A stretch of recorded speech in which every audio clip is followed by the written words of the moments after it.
A mechanized heart never misses a beat and never falters with emotion. So why would anyone trust their life to a fragile muscle of flesh and blood? Hello everyone, it's Ranger S64, and welcome back to another League of Legends lore reading video. Today we will be reading the biography of Viktor, the Machine Herald. The herald of a new age of technology, Viktor has devoted his life to the advancement of humankind, an idealist who seeks to lift people to a new level of understanding. He believes that only by embracing a glorious evolution of technology can humanity's full potential be realized. With a body augmented by steel and science, Viktor is zealous in his pursuit of this bright future. Viktor was born in Zon on the borders of the Aristotle level and, encouraged by his artisan parents, discovered a passion for invention and building. He devoted every waking minute to his studies, hating to interrupt his work, even to eat or sleep. Even worse was having to rapidly relocate if there was a nearby chemical spill, accidental detonation, or incoming chem clouds. Abandoning his work, even for a short time, was anathema to Viktor. In a bid to impose a level of order and certainty on his own world, Viktor researched Zon's many accidents and came to realize that almost all of them were the result of human error, not mechanical error, nor failure. He offered his services to the local businesses, developing inventions that made them far safer working environments, most turning him away, but one, the Fredersen Chemfog, took a chance on this earnest young man. Viktor's inventions in automation reduced the number of accidents in the forge to zero without a month even passing. Soon, other establishments sought his work, and Viktor's designs became common in Zon, improving production with every innovation that removed human error from a process. Eventually, at the age of 19, he was surprised to be offered a place in Zon's prestigious Academy of Temkronxi. But Viktor's work had attracted the eye of Professor Stanwyck of Piltover, who convinced him to leave Zon and travel to Piltover's academy instead. There, he could work in the most advanced laboratories and gain access to all the resources in the City of Progress.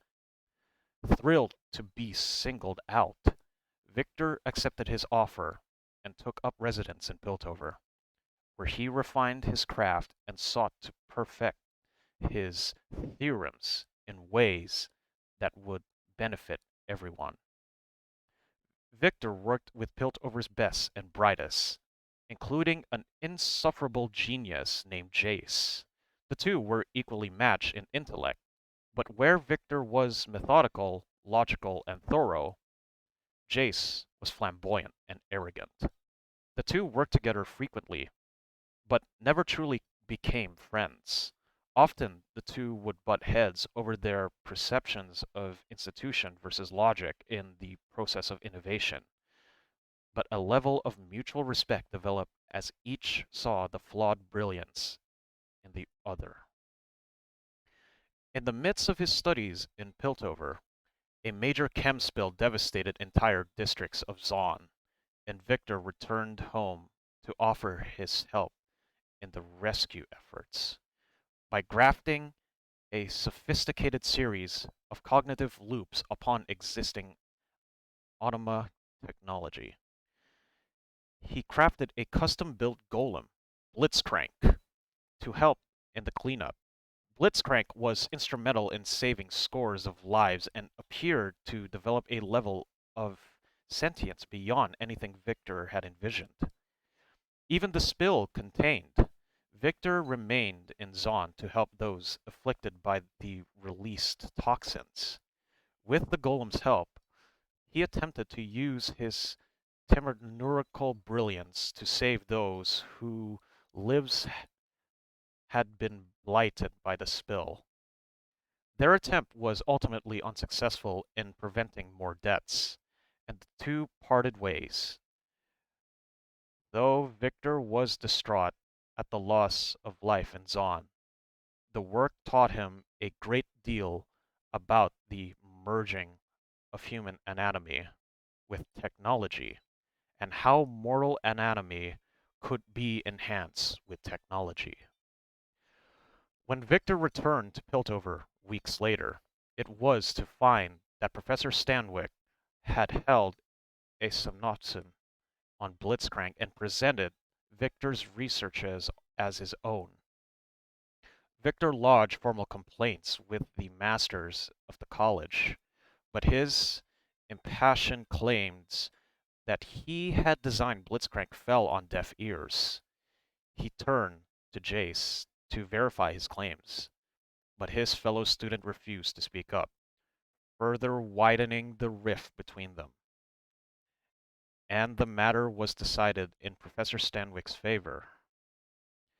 Bitter, but resigned, Viktor returned to his studies, knowing that his ultimate goal of making people's lives better and enhancing humanity's was more important than one stolen project and a bruised ego.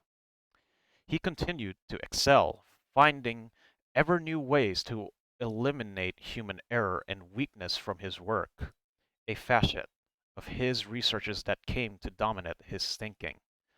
He saw human involvement in any part of a process as a grossly inefficient aberration, a view that put him at odds with a great many of his fellow students and professors, who saw the very things Viktor sought to remove as the source of human ingenuity and creativity.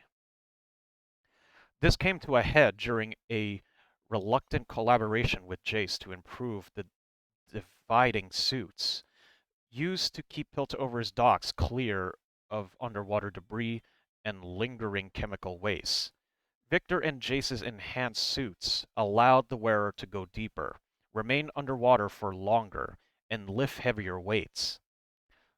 But many wearers claimed they saw phantom corpses lights in the depths, or suffered from chem-induced hallucinations.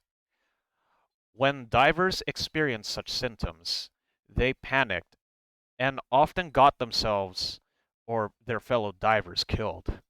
Viktor saw the problem was not technical, but with the wearer's nerves unraveling in the linky depths.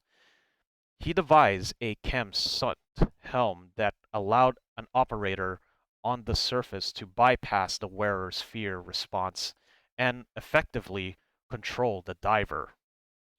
A heated discussion between Viktor and Jayce on free will and metal enslavement turned bitter, almost violent, and the two vowed never to work together again.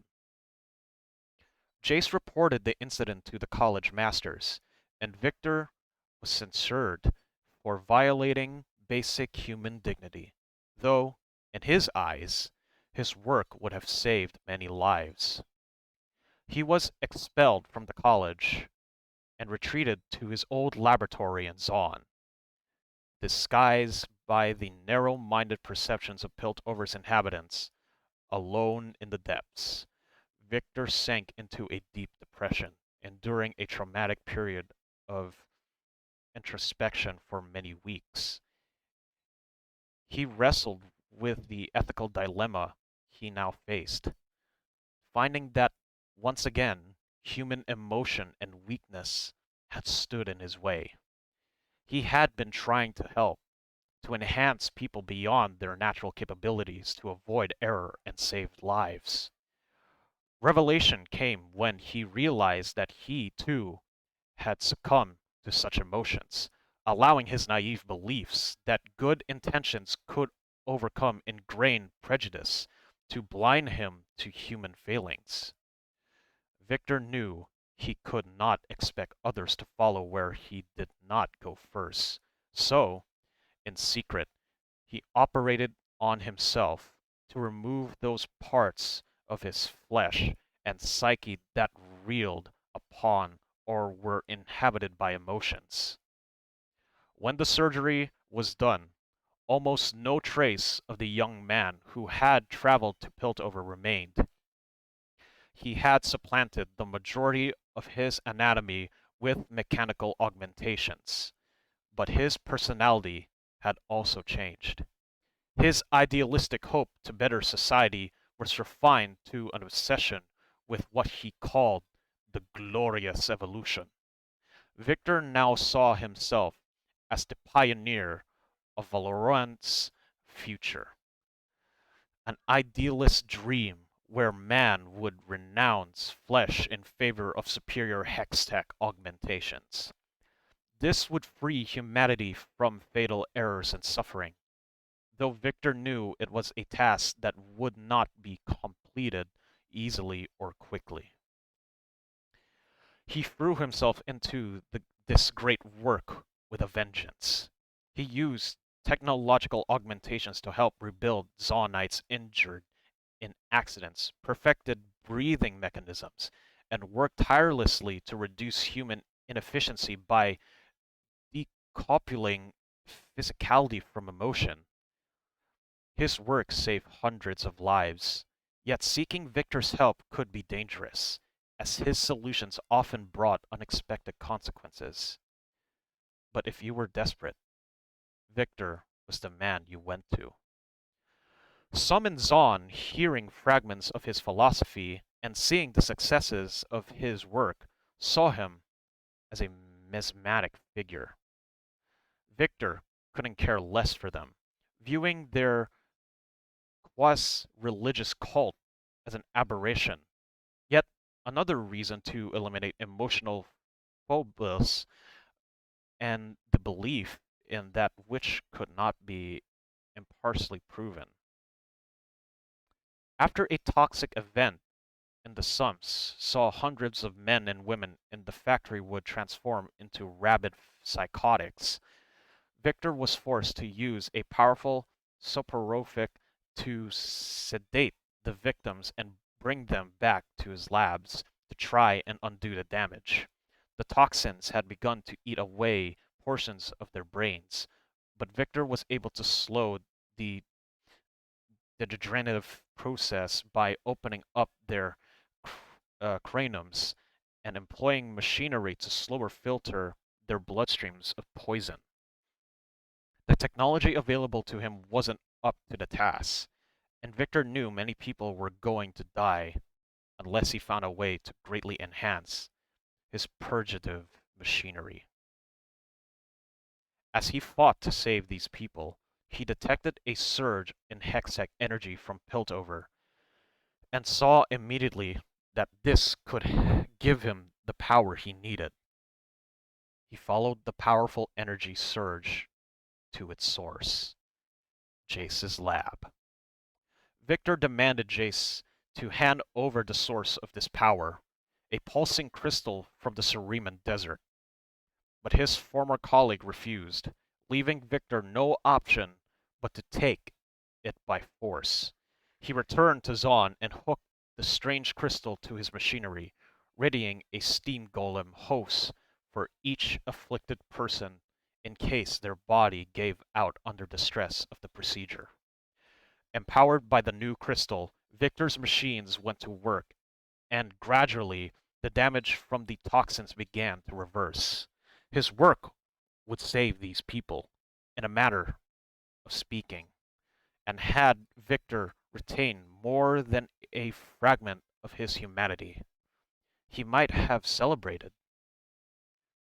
As it was, the barest hint of a smile was all he allowed himself.